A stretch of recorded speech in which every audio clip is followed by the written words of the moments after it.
This is Brian, and I support Fulham FC, and I just did a podcast with a gooner and a toffee who know fucking nothing about football. You have been listening to the DU Football Show. Still very rude. Yeah, not very Fulhamish of him, is it? No, not at all. You know, and the problem was he did it afterwards, so he said you are right now currently ready to listen to the show. Absolutely. You know, but hey, they gave us a lot more than a charcuterie board. It was pretty great. Let's start the show. Born in the land of Bowie, Maryland. Bred to be a fan of fucking Everton. Punch you in the eye and drink your rye. Sam Houston. Sam Houston? Arsenal fans have another Sam. AKA the fucking Gooner Graham. Stump of a lord. Looks great in shorts. Sam Prem. Sam Graham. Fucking United!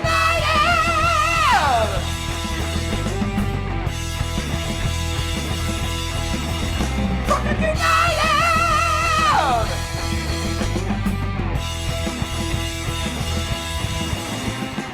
Hello and welcome to the DU Football Show, a completely biased recap of the English Premier League as told by two common American schmucks. I'm your host, Sam Houston, and across the way from me is Mr. Samuel Graham, my co-host. How you doing, buddy? Doing okay. How are you? Hang in there, buddy. I'm trying. Hang in there. I'm trying desperately. And on the ones and twos, maybe somebody with a little more pep in her step.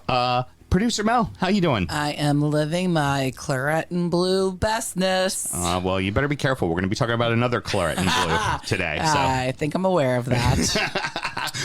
I think, sorry, maybe pep in one step over there. I'm sorry. OG claret and blue army over here, y'all.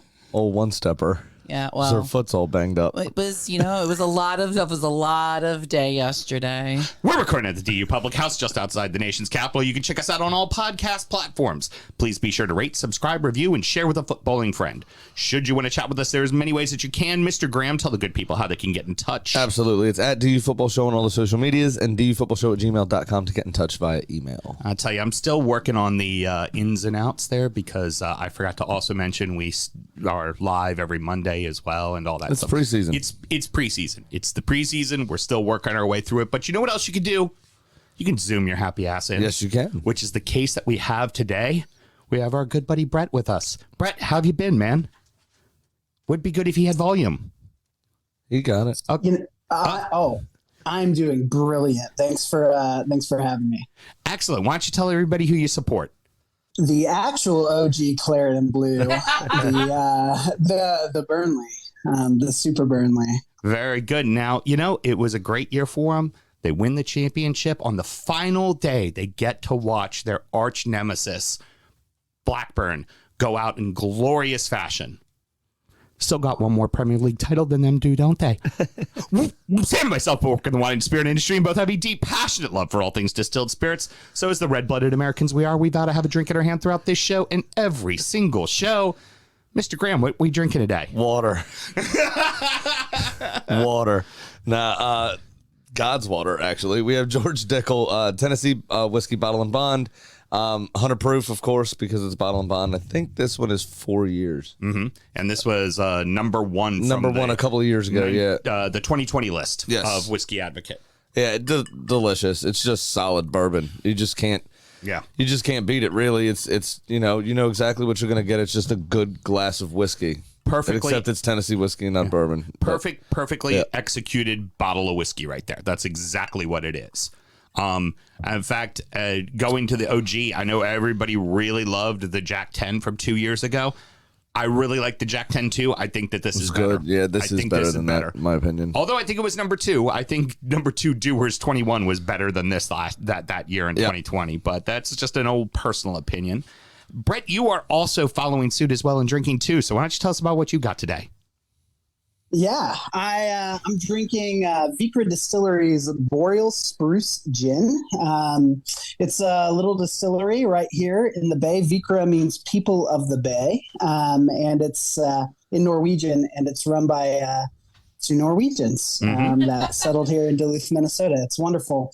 I'm drinking a lovely gin and tonic with some rhubarb and strawberries from the backyard that I created into a simple syrup. So you are talking producer Mel's language. Yes. I mean, we're all G&T junkies, but that young lady over there really likes herself some rhubarb. That is for darn sure. Can I just say, you talk OG water of life and all that. Vikra puts out an amazing aquavit. If you've never had that, and that is it's literally up to try to find it, and it'll knock you on your butt in a hot chocolate. You can't be a Scandinavian based company and not have Heritage an would not have an aquavit. That's when you were out in Iceland, tons of aquavit. Right? Oh yeah, and I actually sell one, an aquavit. They do both a Danish style and a Swedish style. Oh, fun! Very cool. It's called Svol. Love it. All right. Well, then I think it's like the Scandi version of Prost. Oh, by the way, Graham, what should everybody make sure they do? Always remember to drink responsibly and find a discount code for Liquid IV somewhere. Let's get into it, kids. Cheers. Cheers. All right. I got to tell you, and the professional over here with Brett. Fucking professional, man. I love it. He's cheersing the camera and everything. Spot on. Perfect. This is going to be a really, really fun club to talk about because you want to talk about a club that had an utter and complete change in every aspect of how they were. It was Burnley, right? Yeah. So before we get to it, we've had you on the show a bunch of times, but we never really had. It's always been the 20 for 20. Because Burnley was always in the league. Or when you got relegated. Yeah. We never did hey, this is Burnley, and just talk about you getting into Burnley. So right off the jump, go ahead and tell us your history with the club and what made you fall in love with Burnley. Yeah, absolutely. It is a very long and convoluted story that anyone who is drinking does not want to hear. So I'm going to sum it up. The long story has to do with a potential master's in Icelandic studies. The short story has to do with finding a team that really fit the ethos of what I believed good sport was, and that was culture eats strategy for breakfast kind of thing, right? If you have a team that'll play for each other, put sweat on the shirt, that will be the most intense strategy you could ever sum up, right? And I remember researching teams, and besides the Icelandic connection, it's from Johan Berg Gudmundsson, which is part of that initial draw as I found it. Really, it was a team with a net transfer spend of £1 million, beating teams like Manchester City and Chelsea and Manchester United. And, as they say, shithousing 1-0 victories here and there, and just doing it and really throwing their body on the line. It wasn't pretty football, but it was tough football. And honestly, something about a mill town in Northwest England, not a lot of money, still owned by people in the town, really resonated with me and made me fall in love. So I drank the Kool-Aid, so to speak, on that, and been following them ever since. Fantastic. Always helps too, for especially people from Wisconsin. It's quite cold. They have a long tradition of, with the Packers and everything, of being outside with their shirts off. I thought that was pretty much what you were going to say, is seeing Sean Dyche topless in the freezing cold, because he's the hardest motherfucker around. It's true. That picture of him, or that gif of him smiling with the snow coming down before Tottenham, is beautiful. He looking like he eat earthworm. That's what he 100%. 100%. Yeah, so Burnley from 2009 to 2021 went from yo-yo club to comfortably safe to European competitors to relegation, mostly under the watch of the aforementioned Sean Dyche. Yep. What was the transition like for you as a supporter with the end of the Dyche era? Was it happy to get food back in the canteen instead of just worms? Was it, clothes are no longer optional? That must have been nice as well.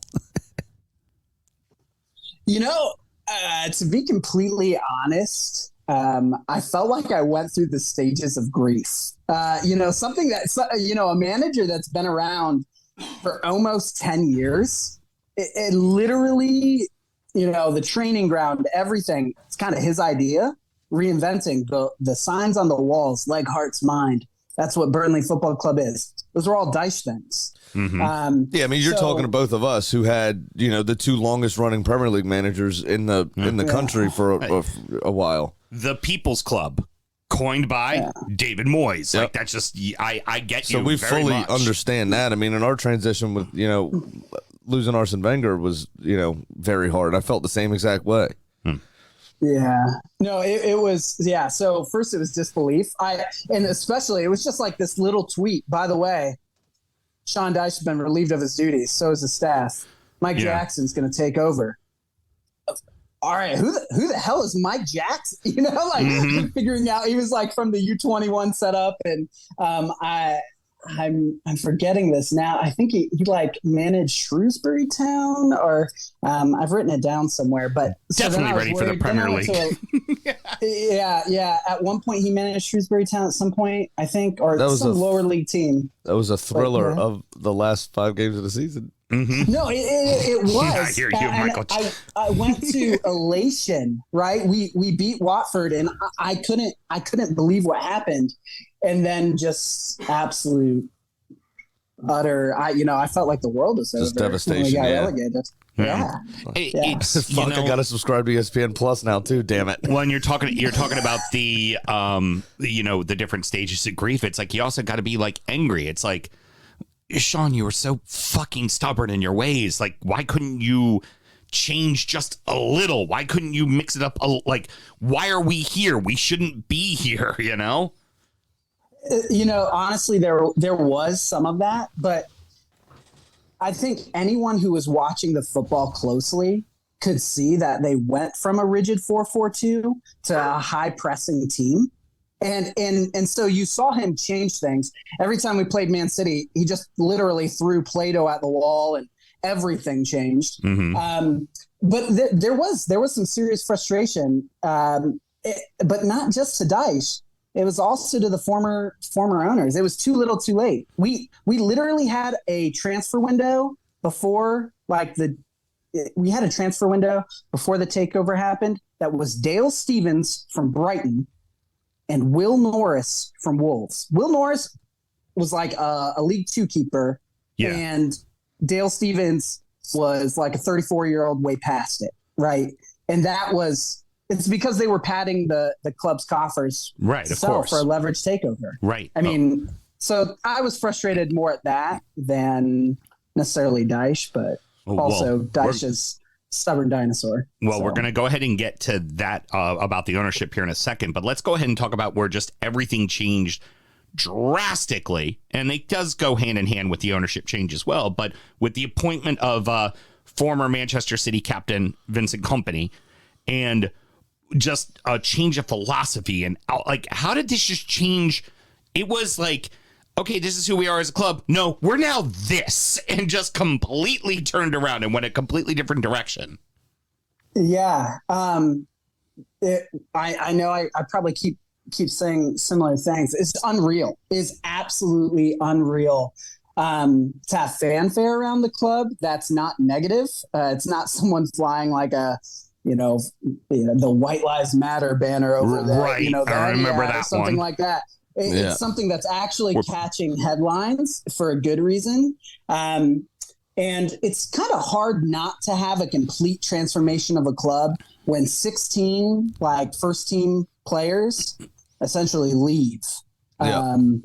We literally had less than a full 11 to put out when Kompany came in. Ben Mee, Tarkovsky, Pope, McNeil, Dwight. Cornet, Yeah. just everybody was gone. I mean, every sellable asset was sold. Everyone who was surplus to requirements was out the door, and there wasn't even a conversation about it. That was kind of hard to see too, because long-serving folks just gone, absolutely gone, and it really, really turned into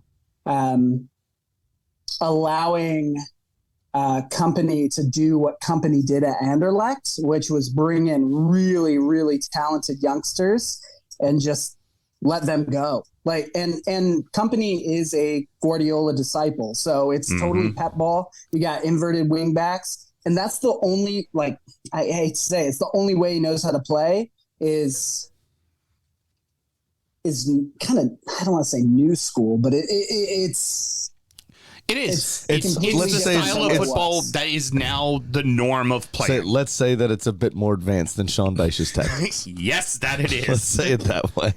We can say that. We can say it. And it's, you know, it is a lot easier. Also, it's a lot easier to bring players in when the gravitational head of your gravitational pull of your forehead is that strong. It's very easy to get there. But let's just pulling them in from everywhere. That's right. Hey. It's a big forehead. It's no Julian Lescott, okay? Yeah. There was a rumor that they had to get bigger hats at the store for Kompany. Not surprising. No, not at all. So we've mentioned it a little bit already, but let's get into the new ownership group. An American-based company, ALK Capital. What changes have they brought to the club? What have they done besides finding someone in the complete opposite of Sean Dyche? Complete modernization. We are playing 100% Moneyball. They brought in almost like the Brentford model in that way. Then very much so. But this one's actually tied with Chelsea FC. So they purchased. At the same time they purchased Burnley Football Club, they also purchased AI Scout and Player Lens. AI Scout is literally where you can go out in your backyard, your garden, anywhere in the world, and you can do drills and have your phone set up, and that camera will record and bring in stats and give in information, and will unlock trials for clubs in the Prem, in the Philippines, everywhere. And you can continue to do those trials.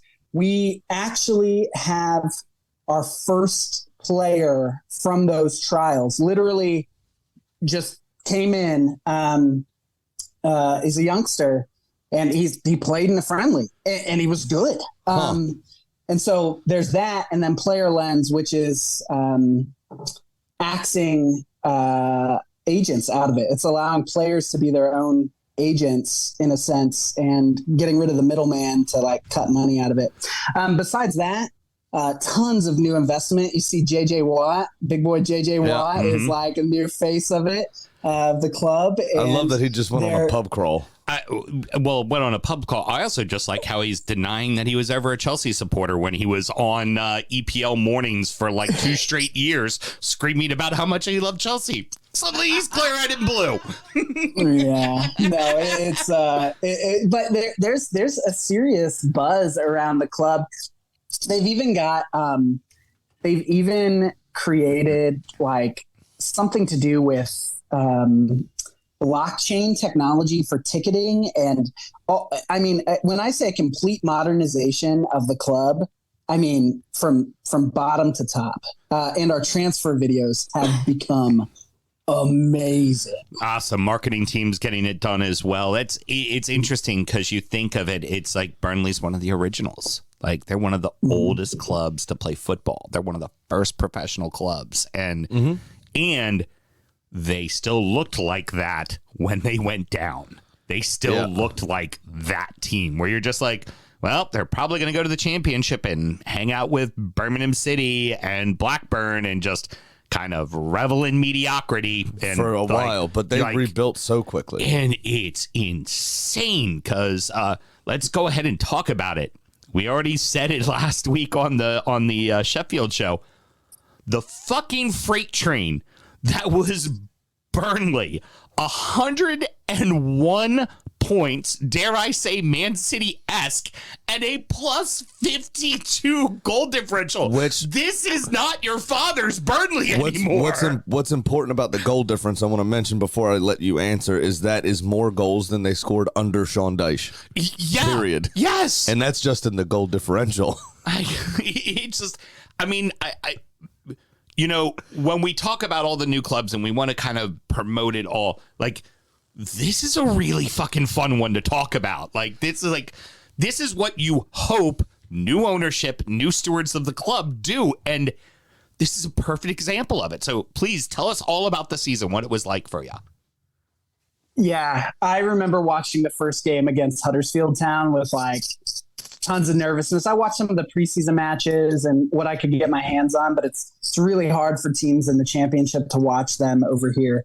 And in that, you want to talk about more goals in a tenure.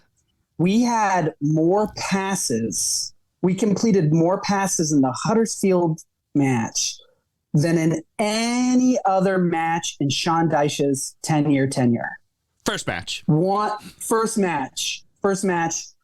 Still 1-0. And Still 1-0. Like how the little nod to the past. Nod to the past there. It's like we could have pumped them, I felt like, but it was a 1-0.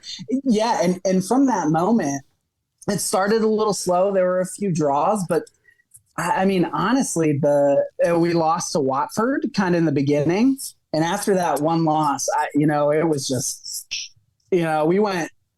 It's like a switch got flicked all of a sudden. Is that like maybe a little wake up call or something early on, and then you just didn't stop? We marched the whole thing. We had a little blip, a 5-2 loss to Sheffield United, and then there at the end we lost to QPR. But I've never seen us dominate teams on the ball. And like I said, I almost had an aneurysm when I watched us. I couldn't believe that. Why is my left back in the opposing team's 18-yard box? Like why? Yeah. Like what's going? And then that left back scored. Like what is going on? What was it? You wrapped up the league with 7 weeks left or 6 weeks left. Yeah. Which is still in championship. Remember, in the championship, that's still 400 games left to play. Exactly. It was. That's ridiculously early to win it. It was my first season ever watching us play the Bastard Rovers, Blackburn Rovers, and that was unreal. I have never been more nervous for a match in my entire life, and that it was just so interesting. The build up, people I was talking to were sick. They felt like they were going to throw up. There were helicopter police above. There were people being bussed in. It was a proper derby. Oh yeah, and you guys haven't played each other in forever, so the tensions are going to be high. It's going to be a little feisty. Yeah, and then 3-0, baby. That, oh my gosh. I was watching Ashley Barnes just boss over Tom Kaminsky in goal after he scores, just throws him into the net. And then Tella making it 3-0 and then throwing up 3-0 right into the Blackburn defender's face. It's beautiful. Pretty brilliant. I'm in comparison to watching them in the EPL, this was the most fun season I've ever watched. What was also fun, I think it was the QPR loss where they had already wrapped up the title and they're interviewing Kompany and they're like, "Are you dialing it in?" He's like, because he had played a bunch of kids, and he was like, "No, I want to see who's good enough to play in the Premier League next year. My players are playing for position right now." And it was like, oh, damn. I think that's probably the biggest change just in general is somebody that has that experience, that is still obviously hungry. I mean, a lot of times we've seen it with Lampard and Gerrard especially, but players that go almost immediately into management right after their career aren't really good yet. They don't have that maturity, but Vincent Kompany seems to have his feet firmly on the ground, has a great idea of what he wants to do, and it's really no, secret, that all of the, and even Arteta, these are all people that played or coached under Pep, and that's the key to it is, a few of Alex Ferguson's previous assistants went on to do things as well, but same thing with Patrick Vieira was a Pep disciple as well, and I still claim I think he was unjustly let go from Palace. That's I still think he should have kept his job. I think it was the schedule and not him that was why Palace was sinking. Right, but you're right. Like you're looking at what's the common denominator of the young. It's Pep. It absolutely is Pep. It seems to be that if you would take an example from NFL, the Bill Walsh pipeline of coaches is what it seems almost like. And well, can I tell you something that's really, really interesting? Just this gave me so much insight into the difference between Dyche and Pep. I remember hearing an interview, a masterclass that Sean Dyche put out after being sacked and whatever. And he talks about that 3-0 or 3-1 or whatever win against Chelsea. That opened that season. It was 3-0, first game of the season. Yeah. And he talks about going in to the locker room and talking to Ian Wone and going, I don't know what the hell to do. I wasn't expecting this. Like we don't know. We were not prepared for 3-0. And then I go to Vincent Kompany. I watched Scott Twine, who we picked up from MK Dons last season, a brilliant footballer, by the way. I watched him give a podcast episode for like Life of a Kitman or something. Mm-hmm. And he was talking about in the preparation that they did for a match. Kompany's there like 14 hours a day, right? Like each day getting ready for a match.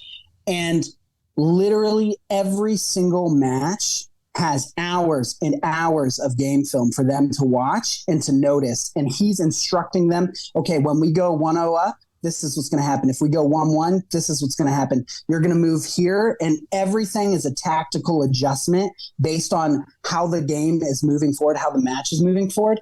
And I mean, he literally said, we literally won games before they started.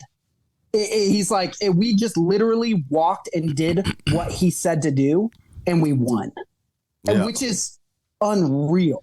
Well, that's like Jose used to have that. Jose Mourinho used to do that, where he would go, we're going to go 1-0 down somewhere around the 28th minute. And it'd be like 26 minutes in, they would score. Yeah. And it's like, shit, like, how the fuck did he do that? Man's a damn genius. Like, how is he wild, this big of a soothsayer? Of course, this was back genius Mourinho, not lunatic Mourinho that there is now, but yeah.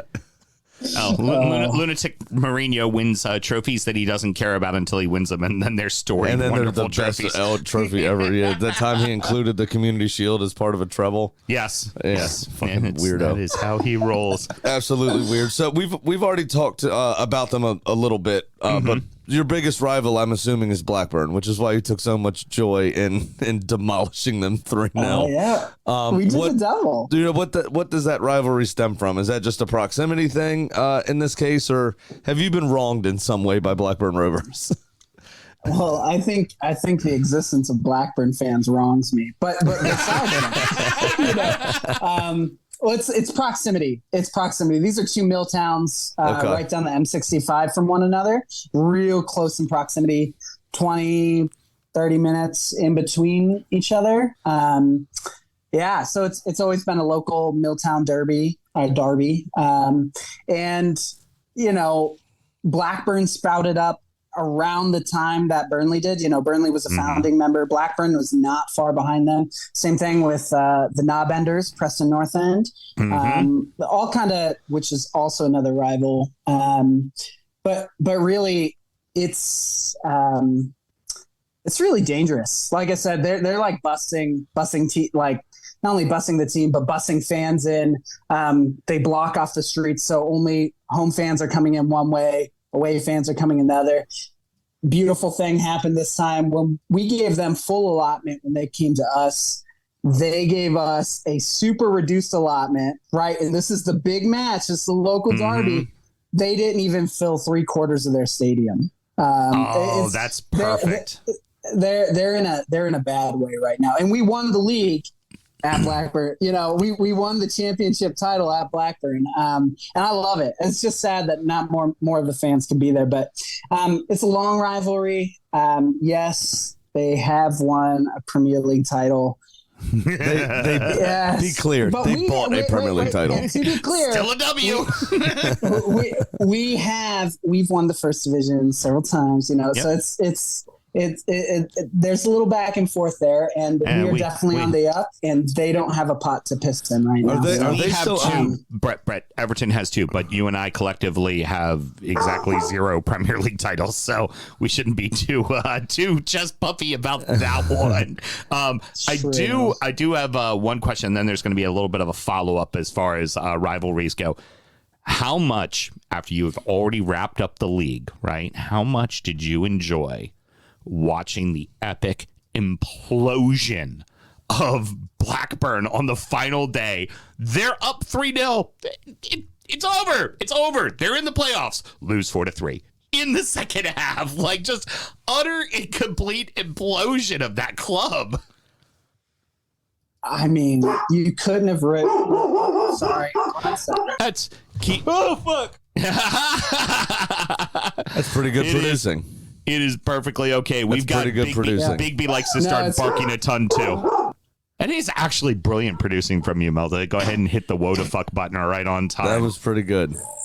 So good, so good. Okay, anyway, so the long story short, beautiful to watch. An implosion could not have happened to a better team. And you know what? That's just John Dale Thompson, man. That man. I don't know if you looked at the stats, and you may have seen it, but they only came every time they've gone down. They only came back to get like rescue points from the match one time, two times. But they also just couldn't hold on to games. Millwall's a good team, though. It was just beautiful. It was just beautiful. And by the way, shout out to Luton. Like, let's go. I'm absolutely buzzing for him. I can't wait. Yeah. But just complete Murphy's Law. Got a fucking Luton fan in Maryland that now follows the show on Twitter. Of course, after we do the fucking Luton show, we get a goddamn Luton person. No. You know what? You know what? Unsubscribe. No, we want him in there. That one guy, no, because you fucked it. Still need them for the 20 for 20. Right, because there was another guy that didn't answer my emails. This guy found us. So, yes, welcome in. Embrace. We like this. So, now that you're back up in the Premier League, with proximity, who's going to basically be your rival up here? What would, I mean, it's obviously not a derby, but what's going to give you that derby atmosphere in the Prem? Well, I would have said Leeds United, but they're down. That's a proximity thing. They got relegated a second time. Did you see that from the summer tour? They get relegated twice in 3 weeks. Oh yeah, that was so beautiful. That was so beautiful. Yeah, I'd probably have to say what's going to feel like a derby in a weird way is Everton. To be completely honest, absolutely, 100%. The Sean Dyche derby. If Dyche is still in management at that point, Everton are a little trigger happy. Yeah. But I think really my favorite match to watch is always Manchester United. It's very close in proximity, and there's actually per capita more Burnley fans in Manchester than Manchester United fans. So that tracks. They did like it's actually pretty freaking wonky. So yeah. Anyway, I love it. So Man U, I would say, and yeah, Man U. Before we get off the rivalries real quick, I do want to hone in on one particular thing, because it's happened to us twice. Winning that title at your rival stadium is the fucking sweetest thing. Oh my God, yes. It is the sweetest thing ever. You get to celebrate in front of their fans. We've won the Premier League twice at Spurs. It's fucking brilliant. The biggest gut stab ever for the other team. They're just like, I hate you and fuck you for winning the title. Here, fuck you. The first time we did it, the second time we did it, they had planned on like, just get the fuck off the field. We're not, entertaining this. We're not doing anything. And then I can't remember what happened. Something happened that was like Henry and Vieira felt that it was untoward, what was going on. So they're like, fuck that. We're fans, celebrating. You're going to fuck off? Yeah. Great. We're going to fuck off in the middle of your field. 100%. Yeah, it was awesome. And it's just such a good feeling. And it's such a special thing. It's such a rare thing to happen. But that's such a special thing, and you can't beat it. Yeah. I was literally riding a high for a week, and not only that, but I remember when the celebrations were going on. Josh Brownhill, who's maestro in the midfield for us, he took one of the blow up trophies because we didn't have the trophy. He took one of those blow up trophies and just went over to the Blackburn side and just started lifting it in front of the cheers. Fucking brilliant. And people started throwing bottles and money and all this, and he just kept going. And Kompany had to no, don't smacked him upside the head. Stop it, stop. It is well documented. We live for shithousery on that 100%. show. Even when it happens against us, we live for shithousery. 100%. Is Blackburn still, just as a side note, is Blackburn still owned by that Indian chicken family? They are. They are. Yankees. Yeah, the Veneg. Yeah. Yeah. They own a chicken company. That's right. Big discussion right now is that this Indian chicken company is pulling their money. They have to cut outside expenditures, and Blackburn's investment is some of that. So damn. And they went hard the last 2-3 seasons. They have gone very, very hard. They've had a very decent sellable asset. Diaz, it's a hyphenated name. They're striker. Yeah, Brereton Diaz. Yeah, he just went on a free. That was a big mistake on their part. Who did he end up going to? I didn't see. It's a team in La Liga. Yeah. Because he's Chilean, don't you? The The well-trodden path from Blackburn to Barcelona. Yeah. Yeah. But anyway. But with that, you think of it that was a very sellable asset that I know my club was in for him and was offering 25 million, and getting shot down because Blackburn was dead set on getting there. They were gonna get back to the Premier League. And sometimes when you try that hard, you spend that much expenditure, the next thing you know, you drop like a stone. You see that happen a lot. Big time. Championship teams that end up in League One or League Two, it happens a lot more than you think, because in the championship, you only got so much budget. You don't have $100 million coming to you from TV money. You just don't. No, it's you absolutely don't. It's tough. And speaking of that, the other well-trodden path that nobody knows about that I love is the Portsmouth Real Madrid connection. They've done 7 or 8 pieces of business between the two clubs. It's such a weird thing. That is the weirdest thing. Strange. Madrid and So Pompey. amazing. Yeah. All right, so now we have to ask a question. This is obviously the most important question of the entire That's episode. what I'm here for. So the EPL mornings when they were in LA, and it was 3 o'clock in the morning when they were recording live, there was a group of about just 8 stone cold hotties that just all donned the claret and blue, and they were on the TV everywhere. It was look at that, chicks, they dig Burnley, and all of us are going, why? Why? Because this is the heart of Dyche era. It's those looking like supporters that shouldn't be supporters. Are those young ladies still supporters of Burnley, and are they excited about the promotion back to the Premier League? You know what? They are so excited. Oh God! It's so funny. There's not a ton of us North American Clarets. There's not a ton of American Clarets, although there's several in the same town as me and across the bridge. But I do have to tell you, sad to know, they definitely gave away free gear. It's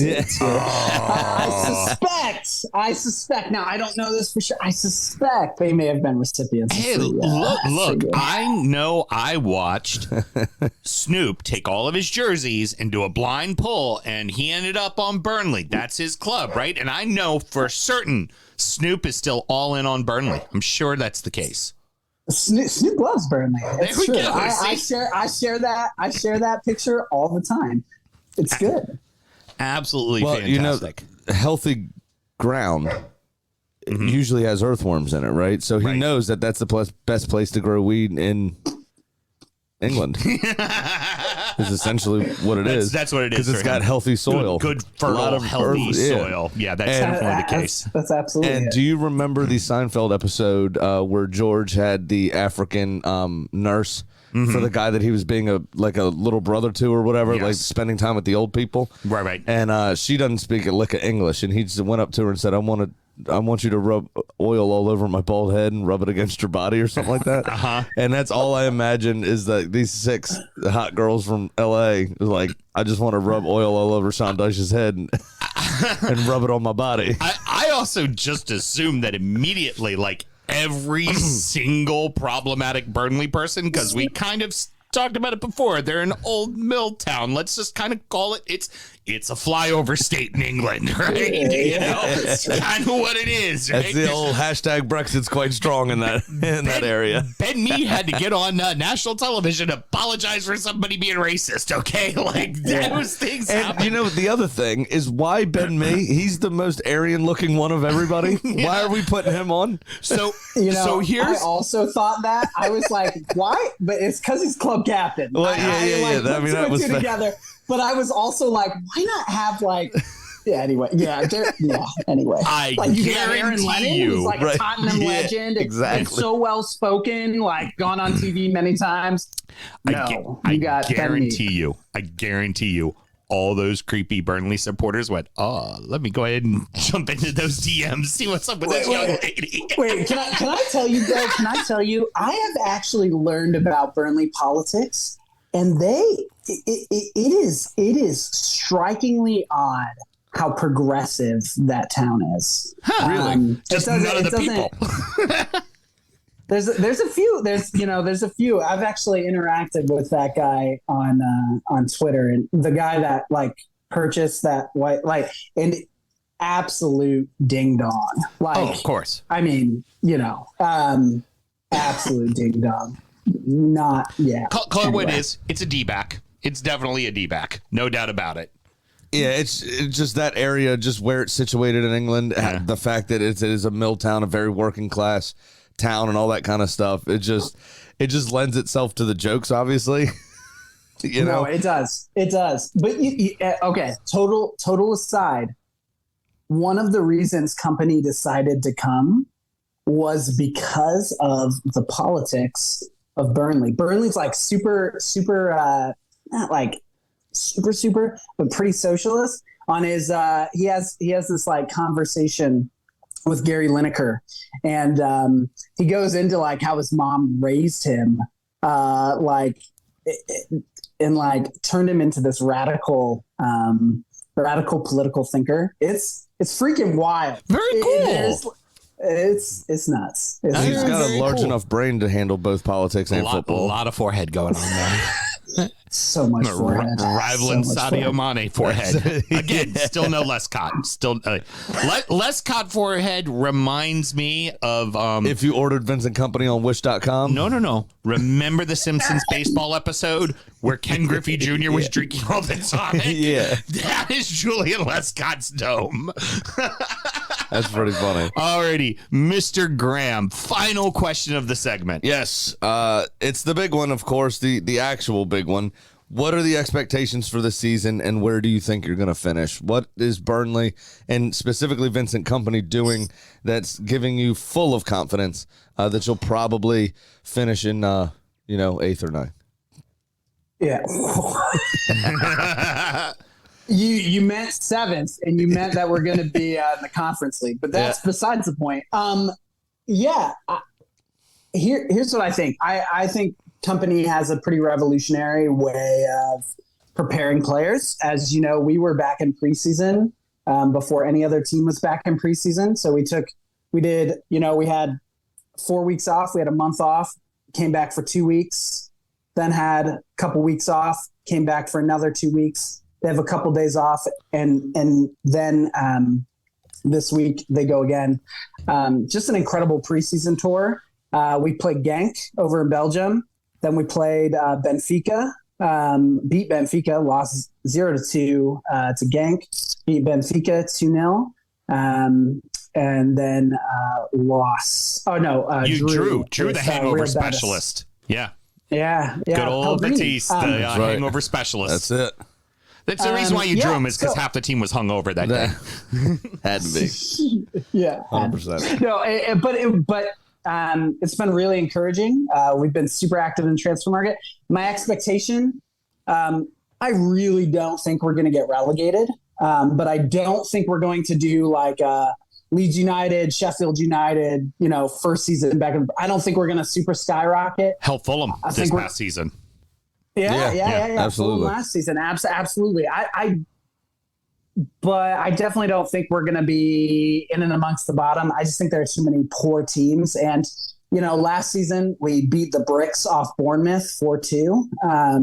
And that gave me all I needed to see because we played their first team and we just took them to task. Yeah. That was great. Yeah, agreed. It's the team is young, and I think there's going to be games where Kompany's going to want to play his style, and there will be clubs that will absolutely kick the shit out of you because of it. Man City. But yeah, I mean, or a team that loves to counter, look at like a team like Tottenham. That'll be one of those games where you'd be like, we had the ball in their end the entire time, and we somehow lost 4-0 on 5 shots. Well, it depends if Bayern finishes the job in trying to get Harry Kane. I think Burnley might put Tottenham to the sword. Very to be true. honest with you. So I think there will be some. Wait, I have nightmares of Heung-min Son. I have nightmares of that amazing solo goal. Oh, He yeah. just he walked through us. So Tottenham's never a fun memory for me. And then you got to be careful with Liverpool too. The new chat is PSG need to offload him. Mbappe won't even speak to Al Hilal at all. Won't even entertain it. So there's talk about a potential loan move for a year somewhere, and Liverpool have thrown their name in the hat to try to get him for one season. They know he's going to Madrid for free next summer. But so I'd be fucking careful about that too. Yeah. Mbappe would rip all of us to shreds. Under Klopp. Oh. Yeah, no one is ready for that, especially not our freaking 18-year-old defenders. Exactly, yeah.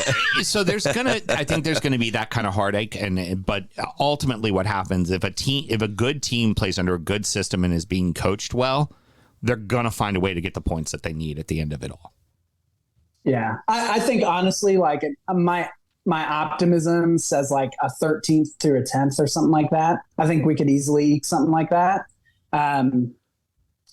My dream and my hope that I know will never be achieved is Europe first season, baby. Let's go. I want to go straight to the moon. Boom.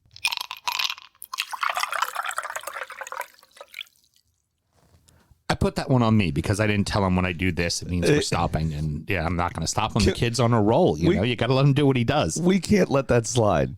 Yeah. Dogecoin boom. That's what. That's how we ended the first segment. I want us to hit Europe, like Dogecoin to the moon. Let's go. That's what I want. That's my hope. It's not going to be realized, but that's my hope. Hey, Sam, crypto's a really solid investment. We are in the middle of the silly season right now, which is essentially like crypto.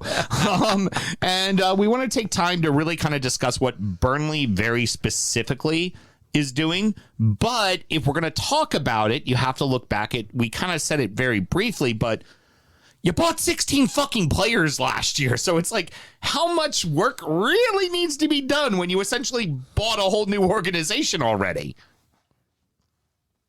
Yeah.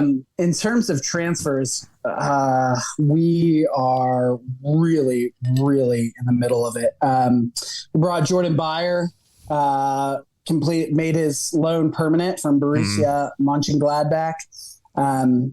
We got Dara O'Shea from West Brom. We made Michael Obafemi permanent from Swans.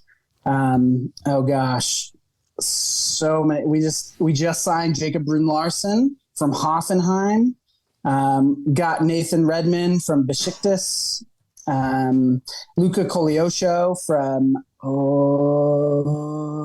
what's that? What was that team? Give me 1 second. I can tell you. You're already doing better than Nick. You're fine. Yes. From Espanyol. Big signing. Ziki Amdouni from Basel. We dropped club record fee on him. 18 million. Also James Trafford from Man City. I have no idea why we paid the fee we did for him. I mean, brilliant in the U21 Euros. We're going to refer to him as Young Trafford. Young Trafford. Young Trafford scores at Old Trafford. Young Trafford goes to Old Trafford and gets absolutely obliterated. I feel so bad for the kid, too. I feel so bad. Every preseason match, he's had like the worst gaffes. And he's been given. Like he is the club's record signing. Yeah. Him and Dooney. And so of course he's probably going to play. But the one match our keeper Muric from last season played in, he played out of his skin, amazing. And there's no doubt in my mind that he should be starting next season. Yeah, we got some incredible players last season. Manuel Benson just scores for fun on the right side. Anas Arori, Moroccan international. We absolutely pillaged Belgium. Josh Cullen, former West Ham player, we got last season as well. Yeah, I mean, we've been going on and on and on. I could keep going. Lyle Foster. Yeah, I mean, from Westerlo, Enoch Ajayi, just. There's a lot of fun names in there as well. Was there any? Well, I mean, when it's my turn to do the drunken transfer window, I'm going to have fun with that this year. Can't say normal name. Yeah, I know. John Smithy. That gives me a hard time as well. That was Burnley though, right? Like it was all there. Ben Me. You know, like one syllable names, right? Yep. Like Ben Me. All right, we got this. And English as fuck back in the day. Like, big time. Like, does he look? Is he tall? Is he pasty? Does he have bad? Yep, he's English. We signed him. That's who we're gonna have. Now, how many, like, now you talked about the couple of loanees that you ended up making permanent. Were there any other loanees you had to return that were really kind of key players? Because that happens a lot in the championship. Absolutely. And there's big news today about one of them, but two specifically, Ian Matson, who tore up the Premier League summer series for Chelsea.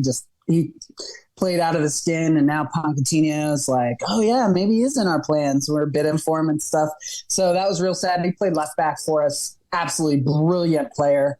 Netherlands Youth International. And then Nathan Tella, baby, absolutely useless at Southampton. And when I say absolutely useless, absolutely useless. I mean, Southampton were absolutely useless. Yeah, they kind of were. Also Southampton that's a symptom of the club. Yeah. The most famous ever player is a flat earther is all you need to know about Southampton Football Club. Fucking weird. You got him to spin his GT. That was brilliant. Matt Letizia is a fucking weirdo. Who was it? It's Matt Letizia. Oh, yeah. He's a flat earther. He's a fun follow on Twitter because he comes out with some fucking weird stuff. Yeah, strange. He was like anti-vax. Like, he was a weird dude, man. I just started following Joey Barton, who used to play for Burnley. Oh, yeah. Oh, he's hysterical. That's a wild follow on Twitter, too, by the way. And he likes to go at people, too. Yeah, he will have a scrap with them. Yeah, but he's also like all those conspiracy theories. It's like he's like super into Tucker Carlson. Like, I don't know, whatever. Anyway, besides the point. Nathan Tella, 22 goal contributions. The most I think he had in the Premier League was like three, I think, yeah. For Southampton. And the chairman's daughter, Ashlyn Pace, Burnley chairman's daughter, reached out to a bunch of Burnley media, like social media groups, and said, today at 12 British time, we're going to make Tella trend, free Nathan Tella, just all over the Twitter sphere. And every journal, like every person is like, no, there's no bid. I don't know why this is happening. And then Alan Pace, our chairman, like retweeted it. It when I talk about silly season, like, I have no earthly idea, but you'd think like, oh yeah, well they must have done it. Every single person says, we would know if this happened. This has not happened. What is going on? And if I was Southampton, I'd say there is no way I'm doing business with a club that's like going to make this campaign, free Nathan Tella, put him behind bars and stuff. It was not a good look. Well, it was, Southampton's probably also looking at it going, we're going to lose Ward-Prowse. We're going to need somebody to contribute. Like, he just did it. He just did it in the championship. Let's have him do it in the championship again. 22 goal contributions is nothing to sniff at. No, absolutely. It's a monster. You just hope for him, even if he does end up coming, you just hope that it's not because he was so poor before. You just hope that it's not like that David Nugent kind of realm where good, but not good enough for the Premier League. Like, just can't do it in the Prem, but lights up the Championship like it's going out of style. Right. Personality. Yeah, Everything we were worried about Mitrovic. Yeah. Of course. And then when he, did what he did for the single season record and everything else, and this year scored 17 goals for Fulham, that was huge. It was like, now, okay, you finally fucking arrived. Right. Precisely. And then he's going to take the money, I think. So and end up in Saudi. But one final he's question. definitely gonna do it. One final question for you, Brett, on this. It would be, what pieces do you really feel like you still need? I mean, it sounds like Tella is definitely a piece you want, for sure. What else do you think you need? I don't think we need Nathan Tella. We have brought in more wingers. We are like winger FC. I think if I'm counting right, we've brought in 6 wingers, and today or yesterday we agreed a fee for another winger. So I don't know why we need Nathan Tella. We're set pretty much in striker with Amdouni. I think Wout Weghorst, hopefully we can offload him. I didn't really want to talk about him, but he's I really don't like that player. Anyway, besides the point. He's not what your team is now. He was perfect for what Manchester Dyche United need. No, but he was a really good clubhouse presence. Sam, come on. He's not what anyone needs, really. I can tell you what somebody the Dutch needed. Andy Carroll. He was what the Dutch needed to get the game that's tied true. against Argentina. That's for damn sure. This man never heads a ball, never heads a goal, ever. He can't jump to save his life. He was. When he was at Wolfsburg, he was the fox in the box, amazing. Scored only second to Lewandowski. Right, comes to Burnley. Dyche thinks, big 6'4" striker. Yeah, kick him the ball. Man, that kid can't use his head for whatever. Anyway, point is, we also need a left back. I'm really upset about Wout Weghorst. Connor Roberts, also probably the shortest team member at Burnley, got into a little spat with him, anyway, it was beautiful. Back Connor, whatever. Little Burnley drama there for you both. Hope you love that. It's funny. We think there's going to be a fist fight any day, and I think Connor Roberts, the Welsh cat food, would just knock his socks off. Because that's how tall he is. That's the only place he could reach. Well, actually, true. If he's Welsh, he may be 5. He's 100% fucking mean. That's exactly what he is when you're Welsh. Right. You know what you call a Welshman? Sir. That's what you call a Welshman. No shit. And especially if Weghorst won't use his head, what you could do is go, hey, I'll show you how to use your head, and then just headbutt him right in the cock. Right in the sack. Right. We need a left back. I don't understand why we are getting all of these wingers. I know he wants to play pep ball. It also seems that Kompany is in love with center backs, of course. Mm-hmm. So we keep getting rumors. But you think that he might be thinking to change their position? No, it is, and he is. I mean, you might see something in somebody like Arsenal just bought Kai Havertz, played up front for Chelsea. We imagine him as a number 8. Yeah, I don't know how that's going to work. Henry, our greatest ever goal scorer, was a winger. Only had 3 goals for Juventus. Yeah, Arsene Wenger took a chance on him and put him up front, running through the channels, and was fucking amazing. Yeah. Obviously. Kompany could be looking to do 3 center backs, and all these wingers are going to play wing back. I say player manager. Bring that back. I want to see Vincent Kompany in the fucking game again. he played for Anderlecht. Yeah, it was unreal. It's dope. Y'all don't know what you're doing. I'll just sign myself. We did switch one of our center backs, Amin Al-Dakil. He was a dual Iranian-Belgian player. He now plays for the Belgian national team. He was a youth. Now he plays for the national team. It's a weird bit of sex tourism.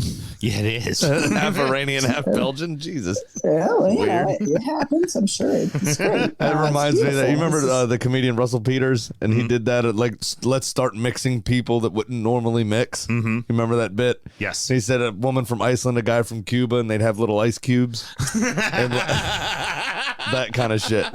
I'm dying right now. That's beautiful. Fabulous. That's beautiful. It's on YouTube. Find it. It's Russell Peters. The bit's called mixing people that don't normally mix. I think it's fucking hysterical. Yeah, like you, Danish and Cuban. There we go. Yeah, we're playing three at the back now. It's like we weren't in the champ, but now we are. And he's using center backs as wing backs and center midfielders and God knows what. Oh, hey, by the way, just came out of left field, but we signed Andros Townsend. Wow. Look at that. Beautiful. He'll spend the entire season hurt for you like he did for us for 2 seasons. Yeah, that's great. So that is going to wrap it up, boys and girls. But Brett, what I want to do also, by the way, fantastic job. Thank you so much for helping out. The floor is yours. I want you to promote anything and everything that is Burnley in the States. Where you can find supporters clubs, American podcasts that talk specifically about your team, watch parties, charities that you guys do.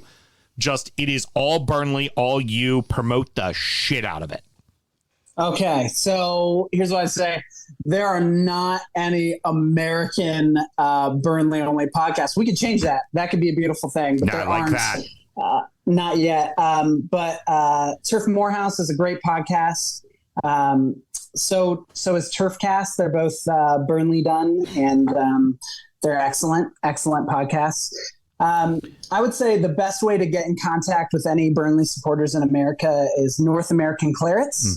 You can find them on Facebook, find them on Twitter, or it's now known as X. I think you can find us now on Threads, and you can find us on Instagram. So just Nor-Am Clarets on most things, or North American Clarets is a great way.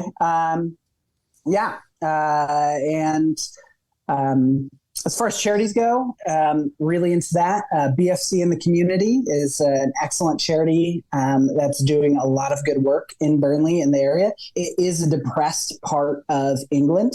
And Old Milltown. Actually, it makes sense that it's depressed part. For sure.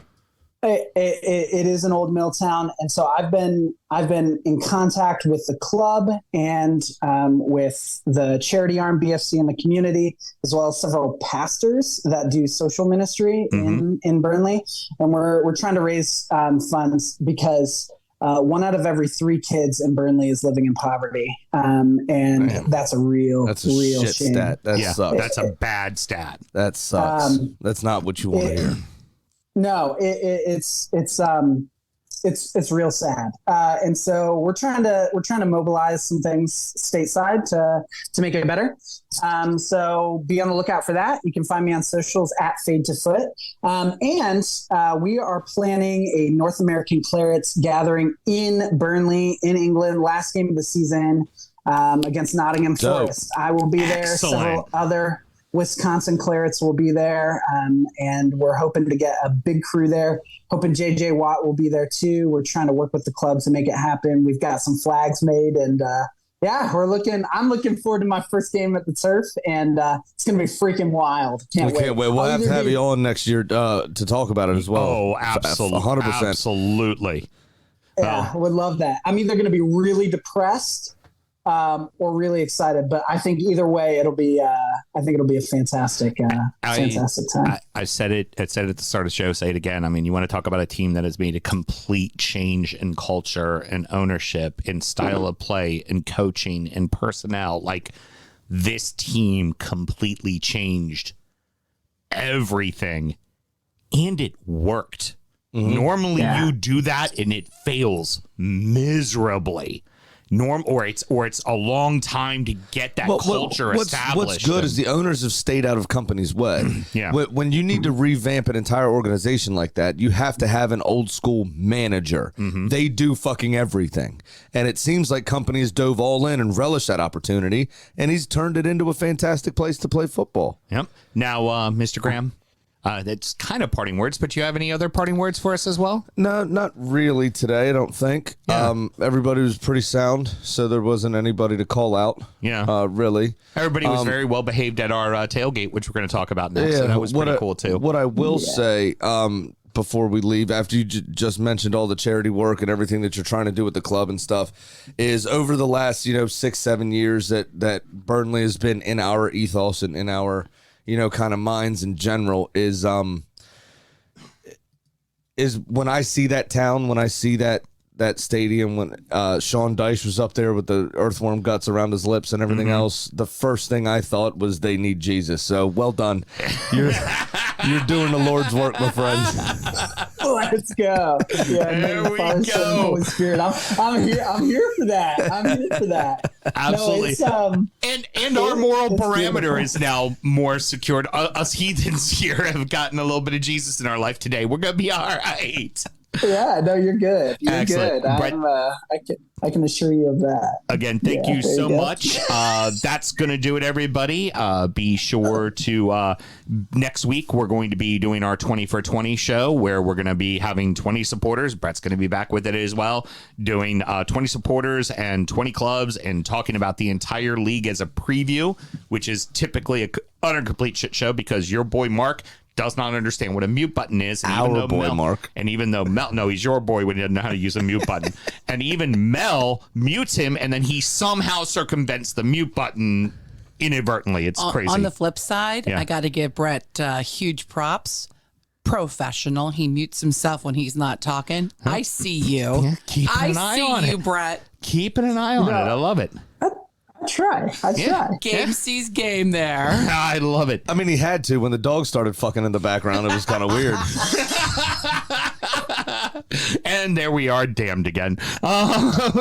Be sure to check out our link tree with everything that is pinned for Drunken United Football Show. And finally, if you want to support the show, check out our Patreon. Mr. Graham, how does one find our Patreon? It's patreon.com/DU Football Show. You got one $5 tier where you get all the extra content. So make sure you check that out.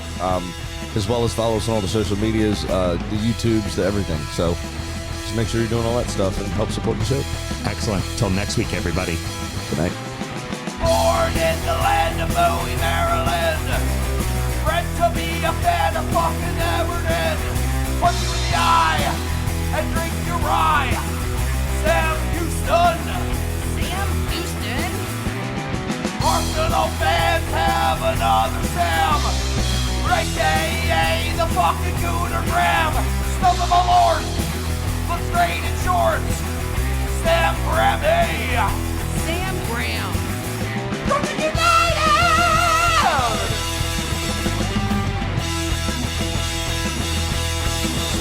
Drunken United!